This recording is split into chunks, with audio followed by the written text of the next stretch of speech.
Los 12 discípulos. Entonces, llamando a sus 12 discípulos, Jesús les dio poder sobre los espíritus inmundos para expulsarlos y para sanar toda enfermedad y toda dolencia. Mateo 10:1.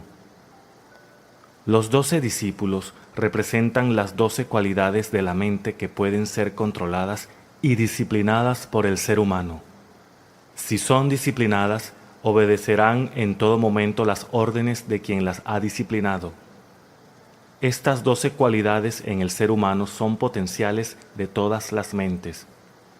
Cuando están indisciplinadas, sus actos recuerdan más a los actos de una pandilla que a los de un ejército entrenado y disciplinado. El origen de todas las tormentas y confusiones en la que está sumergido el ser humano puede hallarse directamente en esas 12 características mal relacionadas de la mente humana en su actual estado inactividad.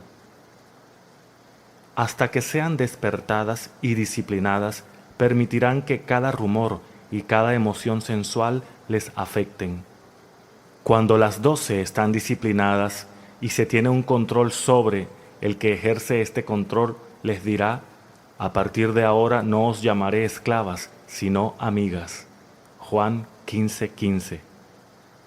Sabe que, a partir de ese momento, cada atributo de la mente adquirido y disciplinado será su amigo y le protegerá. Los nombres de las 12 cualidades revelan sus naturalezas. No se les da estos nombres hasta que son llamados a ser discípulos. Estos son Simón, que más tarde fue llamado Pedro, Andrés, Santiago, Juan, Felipe, Bartolomé, Tomás, Mateo, Santiago hijo de Alfeo, Tadeo, Simón el cananita y Judas. Mateo 10, Marcos 1, Marcos 3, Lucas 6. La primera cualidad que debe ser llamada y disciplinada es Simón, o el atributo del oído.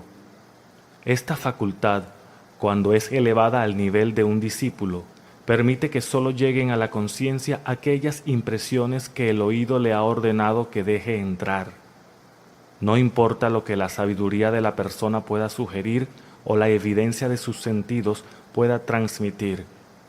Si dichas sugerencias e ideas no están de acuerdo con lo que oye, permanece inmutable. Esta ha sido instruida por su Señor y entiende que cada sugerencia que permite que pase por su puerta, al llegar a su Señor y Maestro, su conciencia, se dejará su impresión ahí y, con el tiempo, esa impresión se convertirá en una expresión.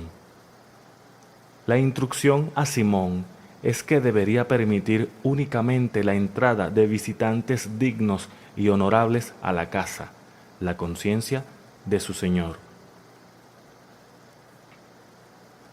Ningún error puede tapar u ocultar a su Maestro, porque cada expresión de la vida le dice a su Señor a quien ha prestado atención consciente o inconscientemente. Cuando Simón, por sus obras, demuestra que es un discípulo sincero y fiel, entonces recibe el nombre de Pedro o la piedra, el discípulo impasible, el que no puede ser sobornado o coaccionado por ningún visitante. Su Señor lo ha llamado Simón Pedro, el que escucha fielmente las órdenes de su Señor y decide qué órdenes no escucha. Es este Simón Pedro quien descubre que el Yo Soy es Cristo, y por su descubrimiento se le dan las llaves del cielo y se convierte en la piedra fundamental sobre la cual descansa el templo de Dios. Los edificios deben tener cimientos firmes y solo el oír disciplinado, al saber que el Yo Soy es Cristo, puede mantenerse firme e impasible en el conocimiento de que yo soy Cristo y aparte de mí no hay ningún otro Salvador. La segunda cualidad llamada a ser un discípulo es Andrés, o la valentía. Cuando se desarrolla la primera cualidad, La fe en uno mismo automáticamente hace que nazca su hermana, la valentía. La fe en uno mismo, que no pide la ayuda del hombre, sino que se apropia en silencio y por sí sola de la conciencia de la cualidad deseada, a pesar de la razón o de la evidencia de sus sentidos, que le indican lo contrario. Sigue siendo fiel, esperando pacientemente con el conocimiento de que su afirmación invisible, si se mantiene, debe realizarse. Esta fe desarrolla una valentía y una fortaleza de carácter que están más allá de lo que pueda llegar a imaginar la persona indisciplinada cuya fe está en las cosas visibles. La fe de la persona indisciplinada no puede llamarse verdaderamente fe, porque si le quitamos a una persona los ejércitos, las medicinas o la sabiduría en las que pone su fe, la fe y la valentía desaparecen con ella. Pero a la persona disciplinada le podemos arrebatar el mundo entero y sin embargo seguirá teniendo fe, con el conocimiento de que el estado de conciencia en el que mora se encarnará a su debido tiempo. Esta valentía es el hermano de Pedro, Andrés, el discípulo que sabe lo que es atreverse, hacer y guardar silencio. Las siguientes dos cualidades que son llamadas también están relacionadas. Son los hermanos Santiago y Juan. Santiago el justo, el juez recto, y su hermano Juan el amado.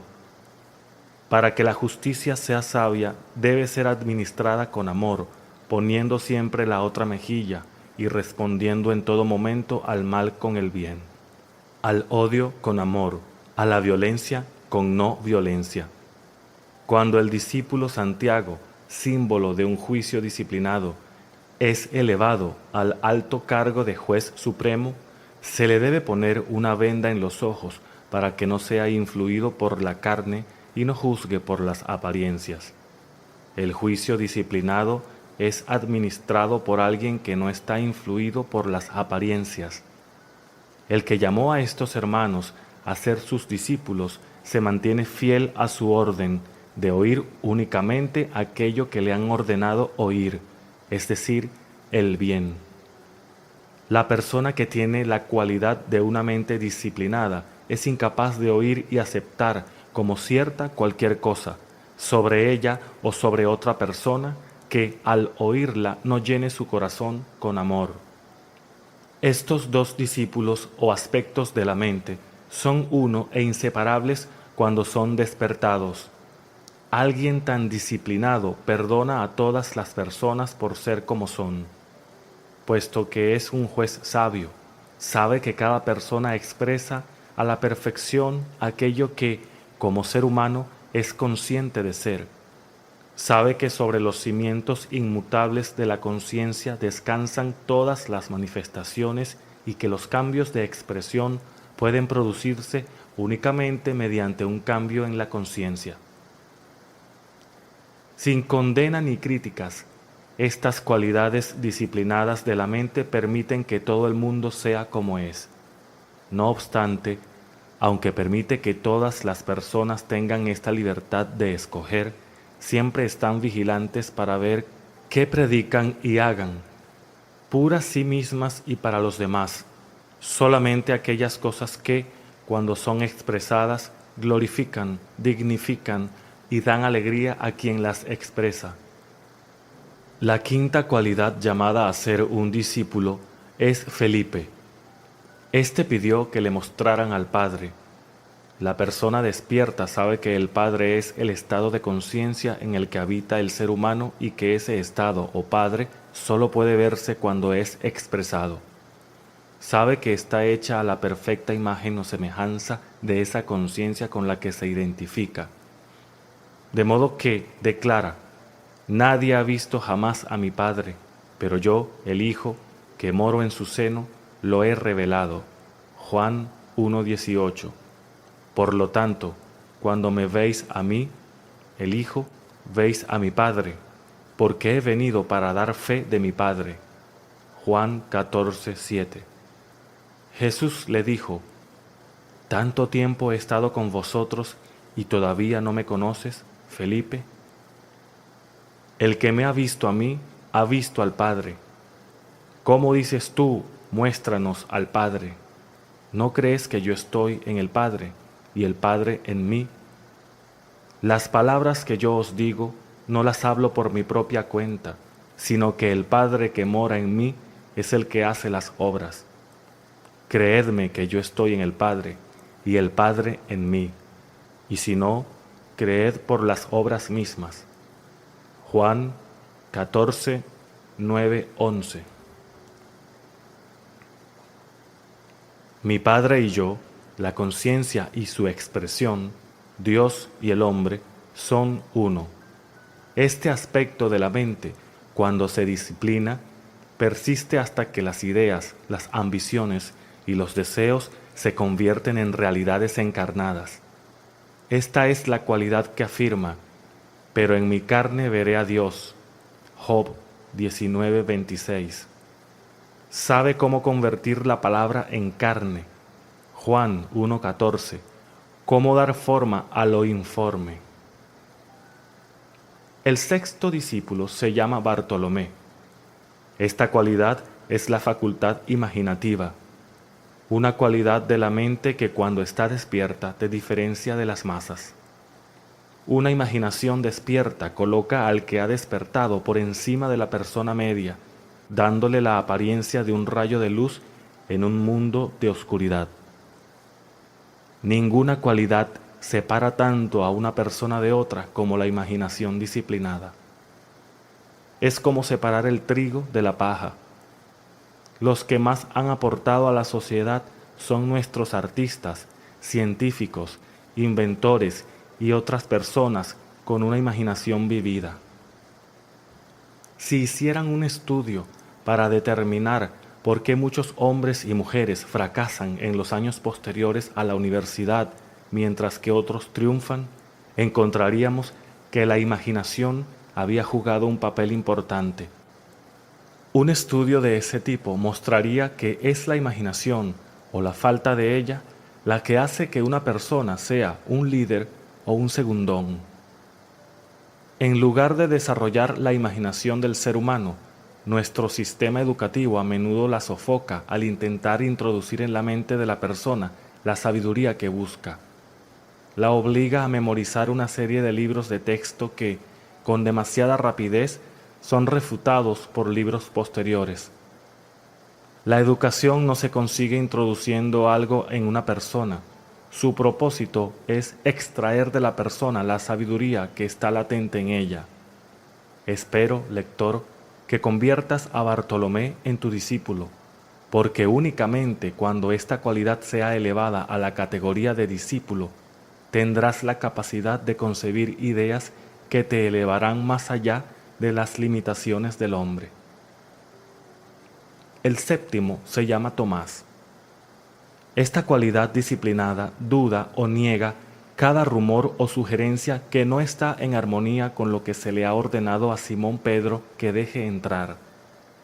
La persona que es consciente de estar sana, no porque ha heredado una buena salud, ni por la dieta o el clima, sino porque ha despertado y conoce el estado de conciencia en el que vive, continuará expresando una buena salud a pesar de las condiciones del mundo.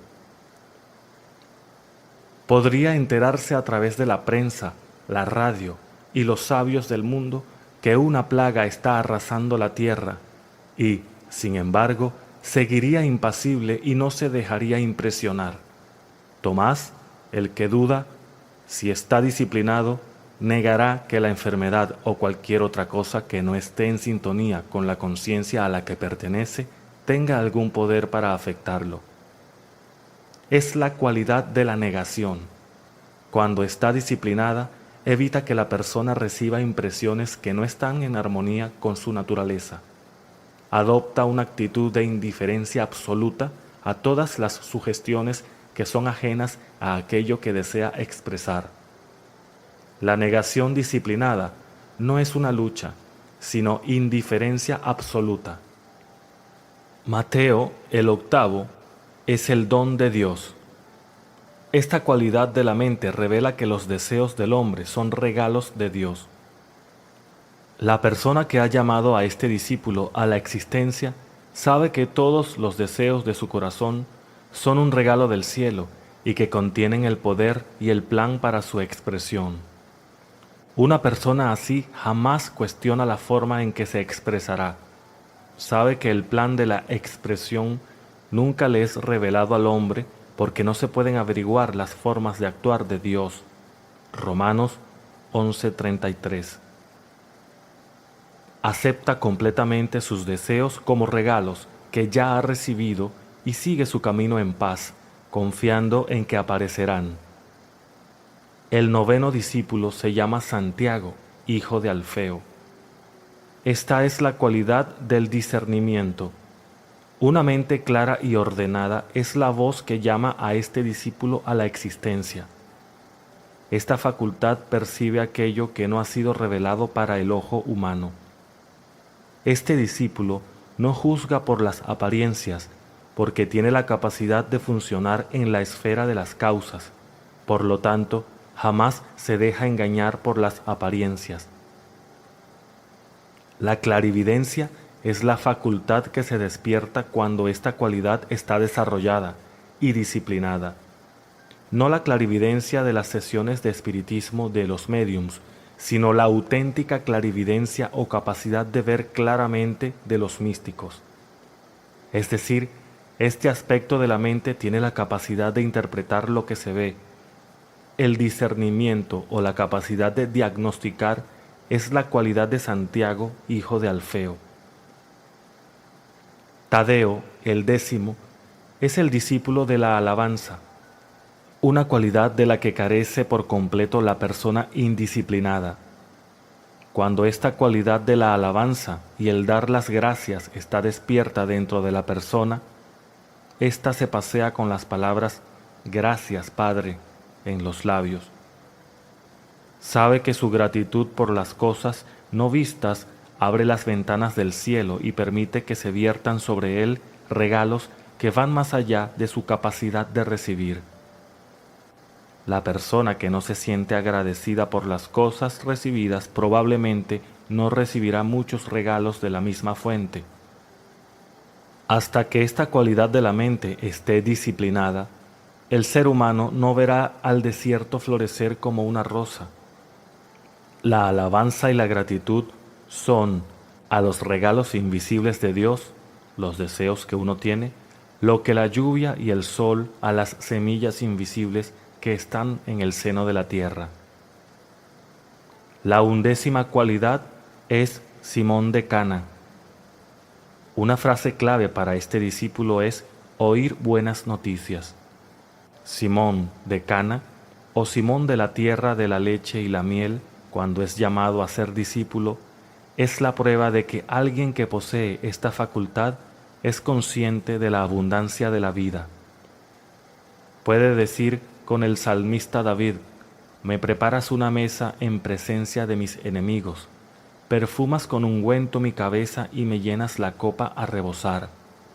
Salmos 23:5.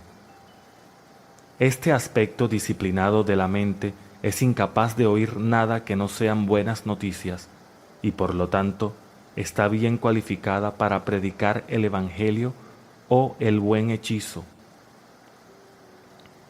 Nota de la traductora. Aquí el autor hace un juego de palabras.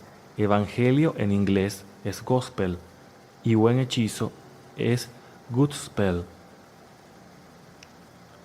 La 12ª y última de las cualidades disciplinadas de la mente se llama Judas. Cuando esta cualidad está despierta, la persona sabe que debe dejar de ser lo que es para poder convertirse en lo que desea ser. Así, se dice de este discípulo que se suicidó, que es la manera que tiene el místico de decirle al iniciado que Judas es el aspecto disciplinado del desprendimiento. Este sabe que su yo soy o conciencia es su salvador, de modo que deja ir a todos los demás salvadores. Esta cualidad, cuando está disciplinada, le da a la persona la fuerza para soltar.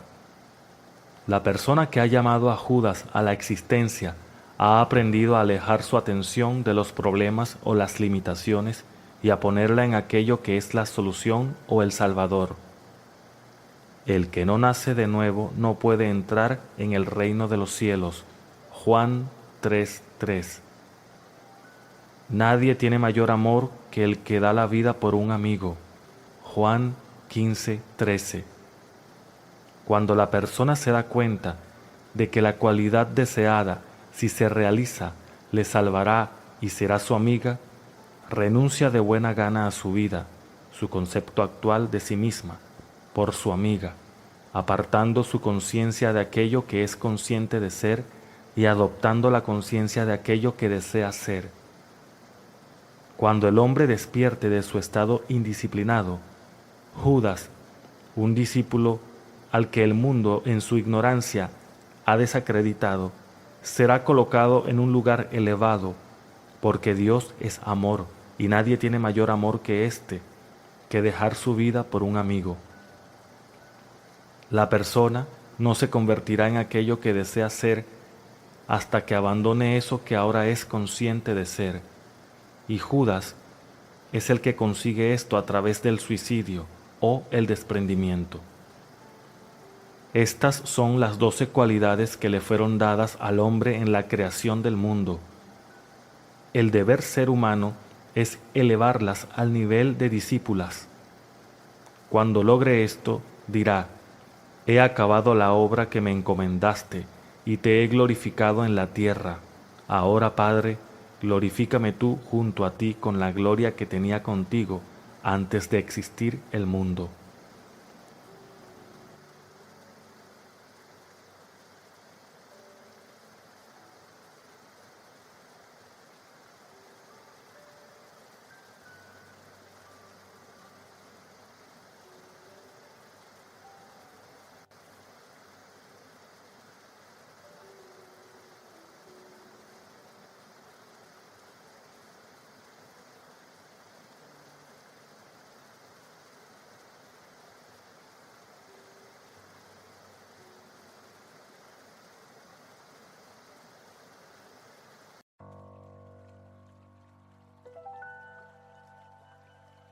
No hay maestros. Pero Jesús, sabiendo todas las cosas que le habían de sobrevenir, se adelantó y les dijo: ¿a quién buscáis? Le respondieron: a Jesús el Nazareno. Jesús les dijo: yo soy. Cuando les dijo: yo soy, retrocedieron y cayeron a tierra. Si me buscáis a mí, dejad ir a estos. ¿A quién buscas? Hoy en día se dicen tantas cosas sobre los maestros, los hermanos mayores, los expertos y los iniciados, que numerosos buscadores de la verdad están siendo llevados continuamente a conclusiones erróneas al buscar estas falsas luces. Por un precio, la mayoría de estos pseudomaestros ofrece a sus alumnos una iniciación a los misterios, prometiéndoles orientación y dirección. La debilidad del ser humano por los líderes, así como su culto a los ídolos, lo convierte en presa fácil para estas escuelas y estos maestros. La mayoría de estos estudiantes tiene buena voluntad y después de años de espera y sacrificios, acaba descubriendo que estaba siguiendo un espejismo. Sienten que sus escuelas y sus maestros los han decepcionado, y esta desilusión valdrá el esfuerzo y el precio que han pagado por su búsqueda infructuosa. Entonces dejarán de adorar al hombre y, al hacerlo, descubrirán que aquello que buscan no se encuentra en otra persona, porque el reino del cielo está en su interior. Darse cuenta de esto será su primera iniciación verdadera. La lección aprendida será esta: solo hay un maestro, y ese maestro es Dios, el yo soy, que está dentro de nosotros mismos. Yo soy el Señor tu Dios, que te conducirá fuera de la tierra de la oscuridad, fuera de la casa de la esclavitud. El yo soy, tu conciencia, es el Señor y el Maestro, y, aparte de tu conciencia, no hay ningún Señor ni ningún Maestro. Tú eres el Señor de todo aquello de lo que eres consciente de ser. Sabes lo que eres, ¿no es verdad? Saber que eres algo es el Señor y el Maestro de aquello que sabes que eres. Podrían aislarte completamente de aquello que eres consciente de ser. Sin embargo, a pesar de todas las barreras humanas, podrías atraer hacia ti, sin esfuerzo, todo lo que eres consciente de ser. La persona que es consciente de ser pobre no necesita la ayuda de nadie para expresar su pobreza. La persona que es consciente de estar enferma, aunque sea aislada en la zona más herméticamente sellada y libre de gérmenes del mundo, expresaría su enfermedad. No hay ninguna barrera para Dios, porque Dios es tu conciencia de ser. Independientemente de lo que seas consciente de ser, puedes expresarlo sin esfuerzo, y lo haces. Deja de esperar a que llegue un maestro. Él está contigo siempre.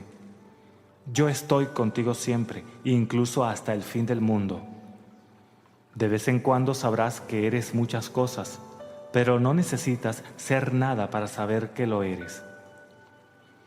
Si lo deseas, puedes desprenderte del cuerpo que tienes. Al hacerlo, te darás cuenta de que eres una conciencia sin rostro, sin forma, y que no dependes de tu forma para expresarte. Sabrás que eres y, además, descubrirás que el hecho de saber que eres Dios, el Padre, que precedió a todo aquello que alguna vez has sabido que eres. Antes de que existiera el mundo, tú eras consciente de existir y por lo tanto decías, yo soy. Y el yo soy existirá después de que todo aquello que sabes que eres deje de ser. No existen los maestros ascendidos. Acaba con esa superstición. Siempre estarás elevándote de un nivel de conciencia maestro a otro, y al hacerlo manifestarás el nivel ascendido, expresando esa conciencia recientemente adquirida. Dado que la conciencia es el maestro y el Señor, tú eres el mago maestro que hace que se manifieste aquello que ahora eres consciente de ser. Porque Dios, la conciencia, llama a aquellas cosas que no existen como si existieran. Las cosas que ahora no existen serán vistas en cuanto seas consciente de ser aquello que ahora no ves. El elevarte de un nivel de conciencia a otro es la única ascensión que experimentarás jamás. Ninguna persona puede elevarte al nivel que deseas. El poder de ascender está dentro de ti, en tu conciencia. Te apropias de la conciencia del nivel que deseas expresar al declarar que ahora estás expresando ese nivel. Eso es la ascensión. Es ilimitada, porque jamás agotarás tu capacidad de ascender. Dale la espalda a la superstición humana de la ascensión, con su creencia en los maestros, y encuentra al Maestro único y eterno que está dentro de ti. El que está en ti es mucho más grande que el que está en el mundo. Cree en esto. No continúes en la ceguera, siguiendo el espejismo de los maestros. Te aseguro que esa búsqueda solo puede acabar en la decepción. Si me niegas tu conciencia de ser, yo también te negaré a ti. No tendrás a ningún otro Dios excepto a mí. Quédate quieto y sabe que yo soy Dios. Ponedme a prueba, a ver si no os abro las ventanas del cielo y derramo sobre vosotros una bendición, hasta que ya no haya sitio suficiente para recibirla. ¿Crees que el yo soy es capaz de hacer esto? Entonces, declara que yo soy aquello que quieres ver derramándose. Afirma que eres aquello que deseas ser y que lo serás. No te lo daré por los maestros, sino que, puesto que tú has reconocido que yo soy, tú, eso, te lo daré porque yo soy todas las cosas para todos. Jesús no se permitía ser llamado el buen maestro. Él sabía que solo hay un buen maestro. Sabía que ese es su Padre en el cielo, la conciencia de ser. El reino de Dios y el reino de los cielos están dentro de ti. Tu creencia en los maestros es una confesión de tu esclavitud. Solo los esclavos tienen amos. Cambia tu concepto de ti mismo y, sin la ayuda de maestros ni de ninguna otra persona, transformarás automáticamente tu mundo para que se adapte a tu nueva idea de ti mismo. En el libro de los Números se dice que hubo una época en la que los seres humanos se consideraban a sí mismos como saltamontes, y debido a esa idea de sí mismos, vieron gigantes en las tierras. Esto se aplica a las personas de la actualidad como se aplicaba en el día en que fue escrito. El concepto que tiene una persona de sí misma es tan similar al caso de los saltamontes que automáticamente hace que las situaciones que le rodean parezcan gigantescas. En su ceguera, pide a grito a los maestros que le ayuden a luchar contra sus gigantescos problemas. Jesús intentó mostrarle a la gente que la salvación estaba en su interior y le advirtió que no buscara a un Salvador en los lugares o las personas. Si alguien viene y te dice, busca aquí o busca ahí, no le creas, porque el reino de los cielos está dentro de ti. Jesús no solo no permitió que le llamaran el buen maestro, sino que advirtió a sus seguidores, no saludéis a nadie por el camino. Dejó claro que no deberían reconocer a ninguna autoridad o persona superior que no fuera Dios, el Padre. Jesús estableció la identidad del Padre como la conciencia de ser de la persona. Mi Padre y yo somos uno, pero mi Padre es más grande que yo. Yo soy uno con todo aquello que soy consciente de ser. Yo soy más grande que aquello que soy consciente de ser. El Creador es siempre más grande que su creación. Como Moisés levantó la serpiente en el desierto, así tiene que ser levantado el Hijo del Hombre. La serpiente simboliza la idea actual que la persona tiene de sí misma, de ser como una lombriz en la tierra, viviendo en el desierto de la confusión humana, del mismo modo que Moisés se levantó de su idea de sí mismo de lombriz de tierra, para descubrir que Dios era su conciencia de ser. El yo soy me ha enviado. También debes levantarte tú. El día que declares, como lo hizo Moisés, yo soy el que soy, ese día tu declaración florecerá en el desierto. Tu conciencia es el mago maestro que hace aparecer todas las cosas cuando se convierte en aquello que quiere hacer aparecer. Este Señor y Maestro que tú eres puede hacer que aparezca en tu mundo todo aquello que tú eres consciente de ser, y lo hace.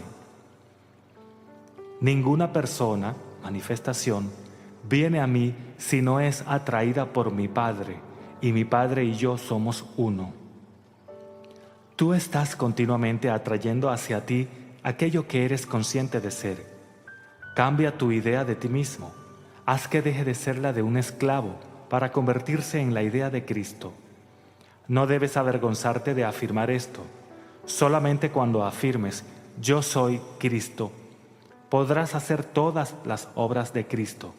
Las obras que yo hago, vosotros también las haréis. Y más grandes que estas las haréis, porque yo me voy al Padre.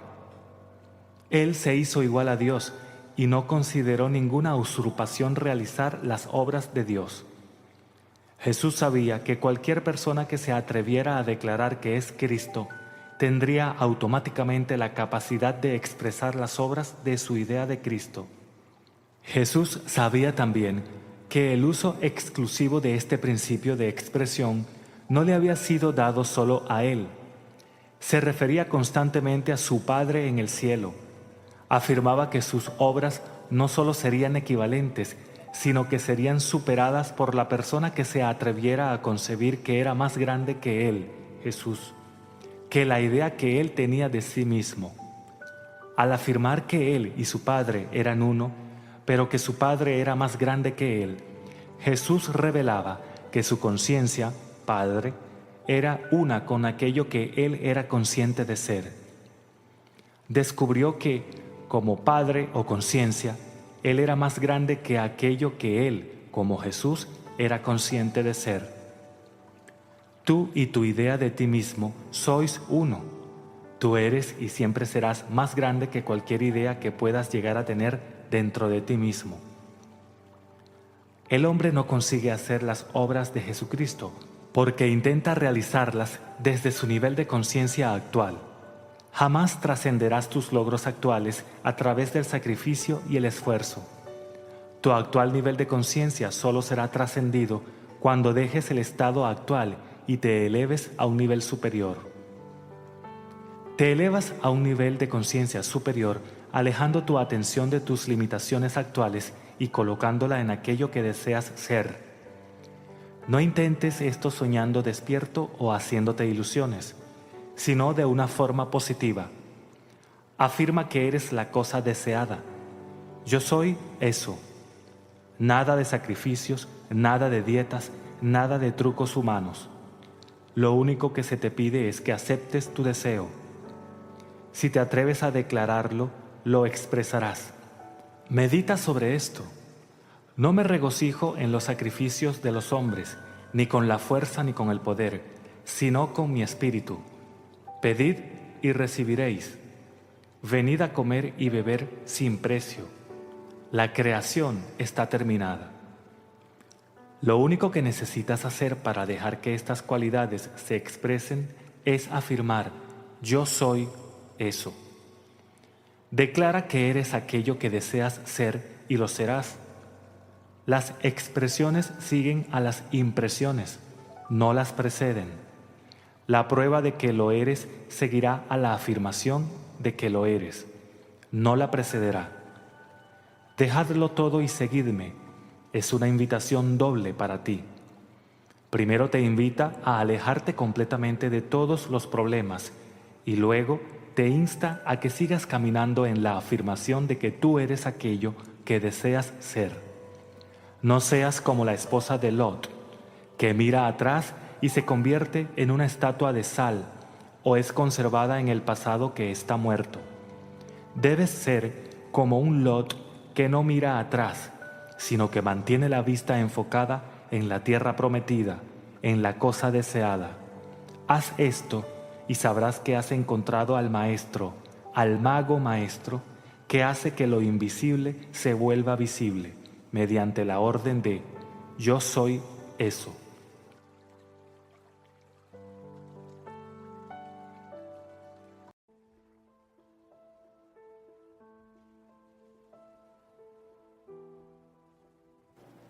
Al que tiene.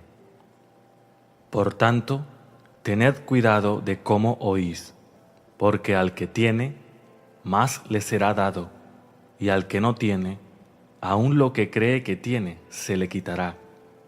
Lucas 8:18. La Biblia, que es el libro psicológico más magnífico que se ha escrito jamás, advierte al ser humano de que sea consciente de lo que escucha y luego continúa con esta advertencia: al que tiene se le dará y al que no tiene se le quitará. Aunque muchos ven esta declaración como la más cruel e injusta de las frases atribuidas a Jesús, aún así sigue siendo una ley justa y compasiva, basada en el principio de expresión inmutable de la vida.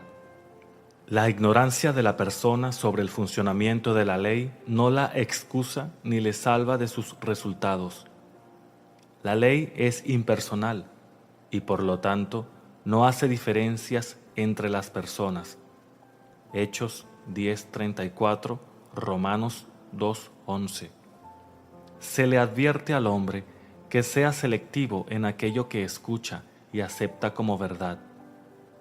Todo lo que una persona acepta como verdad deja una impresión en su conciencia y, con el tiempo, se definirá como algo cierto o falso. El oído perceptivo es el medio perfecto con el que el ser humano registra las impresiones.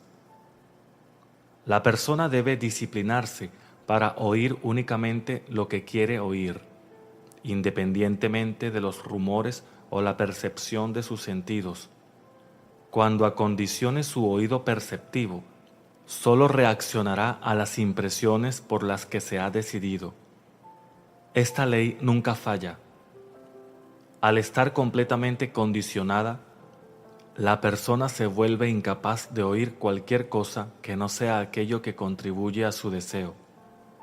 Dios, como has descubierto, es esa percepción no condicionada que te da todo lo que eres consciente de ser. Ser consciente de ser o tener algo es ser o tener aquello que eres consciente de ser. Todas las cosas descansan sobre este principio inmutable. Es imposible que algo sea distinto a aquello que se es consciente de ser. Al que tiene aquello que es consciente de ser, se le dará. Bueno, malo o indiferente, no importa. La persona recibe aquello que es consciente de ser, multiplicado por 100. De acuerdo con esta ley inmutable de que al que no tiene se le quitará y se le dará al que tiene. Los ricos se hacen más ricos y los pobres se vuelven más pobres. Solo puedes aumentar aquello que eres consciente de ser. Todas las cosas gravitan hacia la conciencia con la que están en armonía. Asimismo, las cosas se separan de la conciencia con la que no armonizan. Reparte la riqueza del mundo de forma equitativa entre todas las personas y, al poco tiempo, esa división equitativa estará tan desproporcionada como originalmente. La riqueza encontrará la manera de regresar a los bolsillos de aquellos a los que les fue quitada. En lugar de unirte al coro de los no tengo, que insisten en destruir a los que sí tienen, reconoce esta ley inmutable de expresión. Defínete conscientemente como aquello que deseas. Una vez definido, una vez establecida tu declaración consciente, continúa con esta confianza hasta que recibas la recompensa. Con la misma seguridad con que el día sigue a la noche, cualquier atributo declarado consciente se manifestará. Así pues, eso que para el mundo ortodoxo durmiente es una ley cruel e injusta, se convierte para el iluminado en una de las más compasivas y justas afirmaciones de la verdad. No vengo a destruir, sino a cumplir. Mateo 5:17. En realidad, nada se destruye. Cualquier destrucción aparente es el resultado de un cambio en la conciencia. La conciencia siempre realiza el estado en el que mora. El estado del que la conciencia está separada parece destructivo para aquellos que no están familiarizados con esta ley. No obstante, esto solo es una preparación para el nuevo estado de conciencia. Afirma que eres aquello que quieres que se cumpla. Nada se destruye, todo se cumple. Al que tiene, se le dará.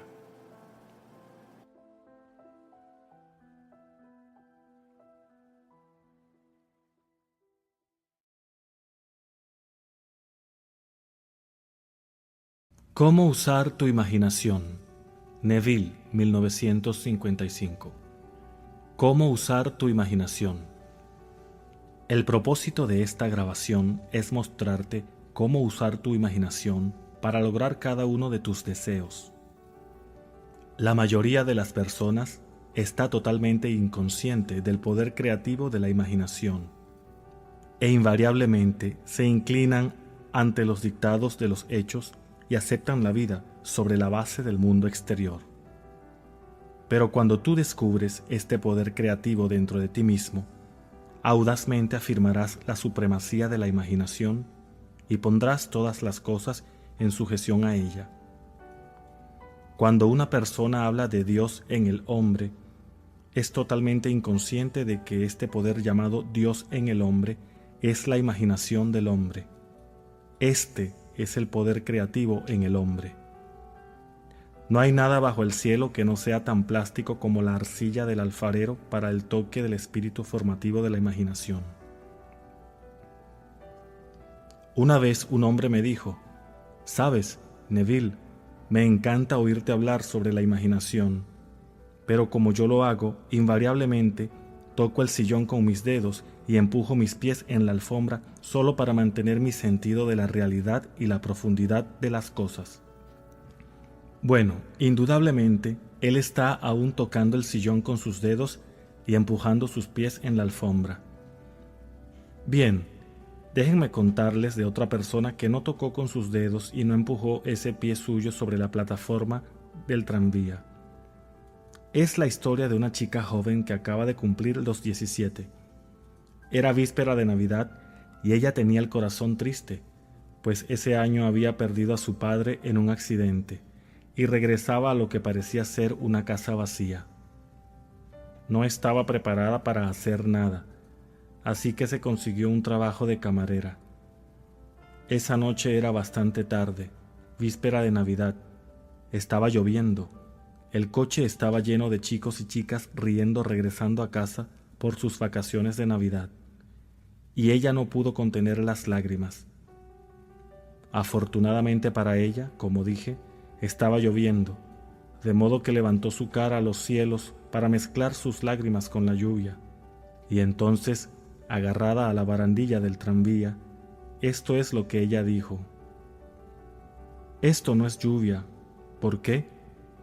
Esto es rocío del océano, y no es la sal de las lágrimas lo que saboreo, pues es la sal del mar en el viento, y esto no es San Diego, es un barco, y estoy entrando en la bahía de Samoa». Y ahí ella sintió la realidad de todo lo que había imaginado.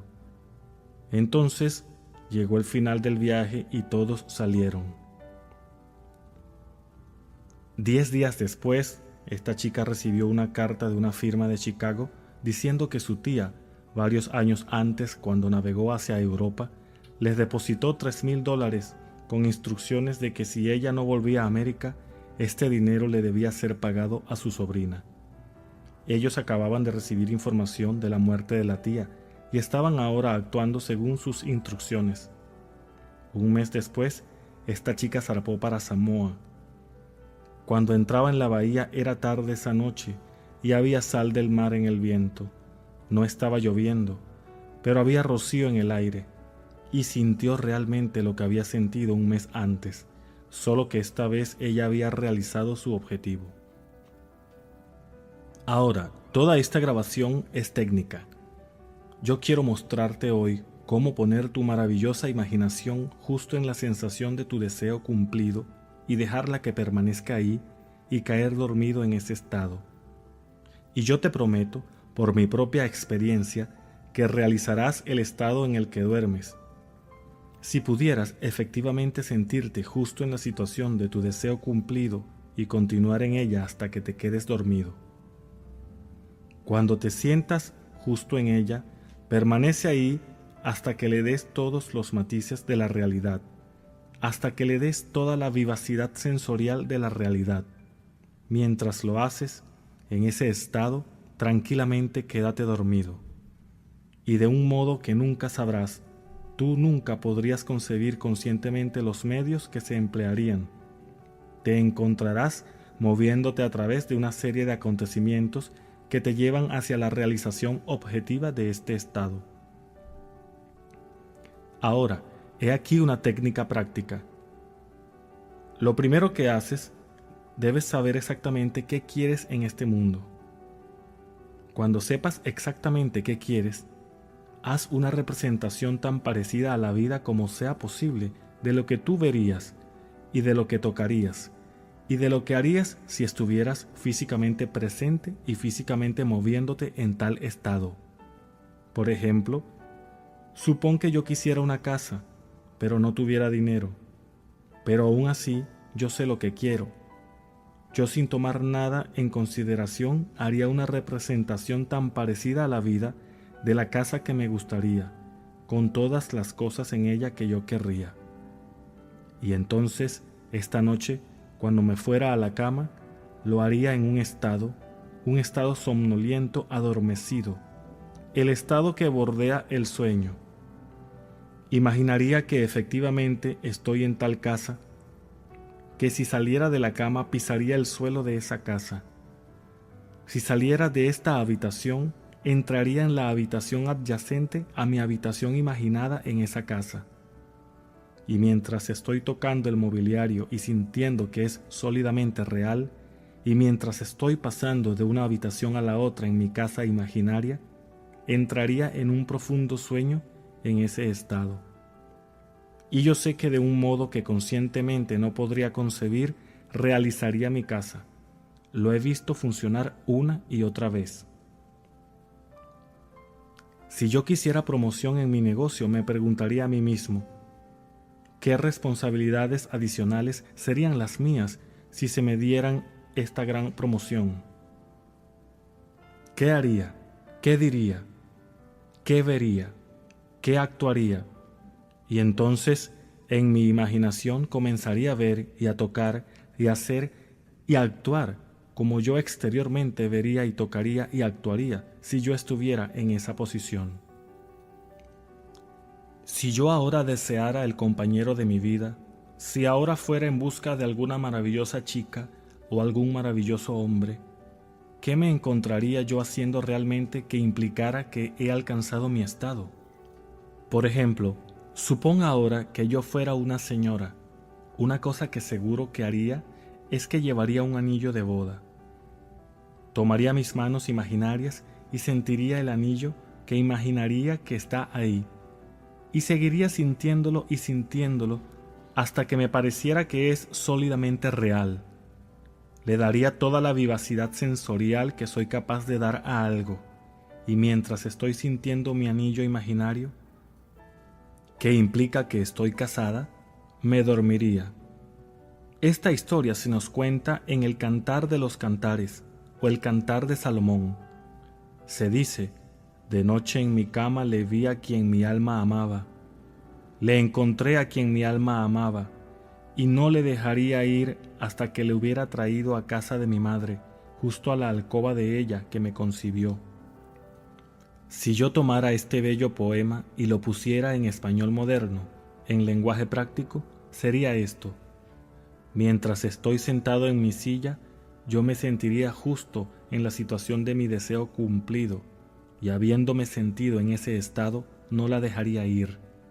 Conservaría ese estado de ánimo vivo, y en ese estado de ánimo me dormiría. Eso es llevarlo justo a la alcoba de mi madre, a la alcoba de ella que me concibió. Como sabéis, la gente está totalmente inconsciente de este fantástico poder de la imaginación, pero cuando el hombre comienza a descubrir este poder dentro de él, nunca desempeña el papel que anteriormente desempeñaba. No vuelve atrás y se convierte en un mero reflector de la vida. De ahí en adelante, él es el afectador de la vida. El secreto de ello es centrar tu imaginación en la sensación del deseo cumplido y permanecer ahí. Pues en nuestra capacidad de vivir en la sensación del deseo cumplido reside nuestra capacidad para vivir la vida más abundante. La mayoría de nosotros tenemos miedo de imaginarnos a nosotros mismos como individuos importantes y nobles, seguros de nuestra contribución al mundo solo porque en el mismo momento en que empezamos nuestra asunción, la razón y nuestros sentidos niegan la verdad de nuestra asunción. Parecemos estar en las garras de una urgencia inconsciente que nos hace aferrarnos desesperadamente al mundo de las cosas familiares y resistir todas esas amenazas de desprendernos de nuestros familiares y aparentemente seguros amarres. Bueno, yo apelo a que lo intentes. Si lo intentas, descubrirás esta gran sabiduría de los antiguos, pues ellos nos la contaron en su propia maravillosa y extraña forma simbólica. Pero desgraciadamente, tú y yo malinterpretamos sus relatos y los tomamos por la historia, cuando ellos lo intentaron como enseñanza para simplemente conseguir cada objetivo nuestro. Como ves, la imaginación nos pone interiormente en contacto con el mundo de los estados. Estos estados existen, están presentes ahora, pero son meras posibilidades mientras pensemos en ellos. Pero se convierten en todopoderosamente reales cuando pensamos desde ellos y moramos en ellos. ¿Sabes? Hay una amplia diferencia entre pensar en lo que tú quieres en este mundo y pensar desde lo que tú quieres. Déjame que te cuente cuando por primera vez oí hablar de este extraño y maravilloso poder de la imaginación. Fue en 1933 en Nueva York. Un viejo amigo mío me lo enseñó. Fue al 14º de San Juan y leyó esto. En la casa de mi padre hay muchas mansiones. Si no fuera así, te lo habría dicho. Voy a preparar un lugar para ti. Y si voy y preparo un lugar para ti, yo vendré de nuevo y te recibiré en mí mismo, para que ahí donde yo estoy tú puedas estar también. Me explicó que este personaje central de los evangelios era la imaginación humana. Esa mansión no era un lugar en alguna casa celestial, sino simplemente mi deseo. Si yo hiciera una viva representación del estado deseado y luego entrara en ese estado y permaneciera en ese estado, lo realizaría. En ese momento, yo quería hacer un viaje a la isla de Barbados, en las Indias Occidentales, pero no tenía dinero. Él me explicó que si yo esa noche, mientras dormía en Nueva York, asumía que estaba durmiendo en la casa de mi padre terrenal en Barbados y cayera en un profundo sueño en ese estado, yo realizaría mi viaje. Bueno, yo le tomé la palabra y lo intenté. Durante un mes, noche tras noche, mientras me quedaba dormido, yo asumía que estaba durmiendo en casa de mi padre en Barbados. Al final del mes llegó una invitación de mi familia, invitándome a pasar el invierno en Barbados. Yo zarpé para Barbados a principios de diciembre de ese año. Desde entonces supe que había encontrado a este Salvador en mí mismo. El viejo me dijo que nunca fallaría. Incluso después de que ocurrió, yo difícilmente podía creer que no habría ocurrido de todos modos. Así de extraño es todo esto. Reflexionándolo, sucede tan naturalmente que empiezas a sentir o a decirte a ti mismo, bueno, podría haber sucedido de todos modos, y rápidamente te recuperas de esta maravillosa experiencia tuya. Nunca me falló si yo le daba al estado de ánimo imaginado, vivacidad sensorial. Podría contarte innumerables historias de casos para mostrarte cómo funciona, pero en esencia es simple. Tú simplemente sabes lo que quieres. Cuando sabes lo que quieres, estás pensando en ello. Eso no es suficiente. Debes ahora empezar a pensar desde ello. Bueno, ¿cómo puedo pensar desde ello? Yo estoy aquí sentado y deseo estar en otra parte. ¿Cómo puedo yo, mientras estoy sentado aquí físicamente, ponerme con la imaginación en un punto del espacio apartado de esta habitación y hacer que eso sea real para mí? Bastante fácilmente. Mi imaginación me pone en contacto interiormente con ese estado. Imagino que estoy efectivamente donde deseo estar. ¿Cómo puedo decir que estoy ahí? Hay un modo de demostrar que estoy ahí, pues lo que una persona ve cuando describe su mundo es, cuando lo describe, relativo a ella misma. Así, lo que el mundo parece depende enteramente de dónde yo estoy cuando hago mi observación. Así, si como yo describo mi mundo está relacionado con ese punto en el espacio que me imagino que estoy ocupando, entonces debo estar ahí. Yo no estoy ahí físicamente, no, pero estoy ahí en mi imaginación. Y mi imaginación es mi yo real. Y donde voy en mi imaginación y lo hago real, ahí iré en la carne también. Cuando en ese estado caigo dormido, está hecho. Nunca lo he visto fallar. De modo que esta es la sencilla técnica de cómo usar tu imaginación para realizar cada uno de tus objetivos. He aquí un ejercicio muy sano y productivo para la imaginación, algo que deberías hacer diariamente. Revive diariamente el día como tú deseas haberlo vivido, revisando las escenas para hacerlas conformes a tus ideales. Por ejemplo, supón que el correo de hoy trajo noticias decepcionantes.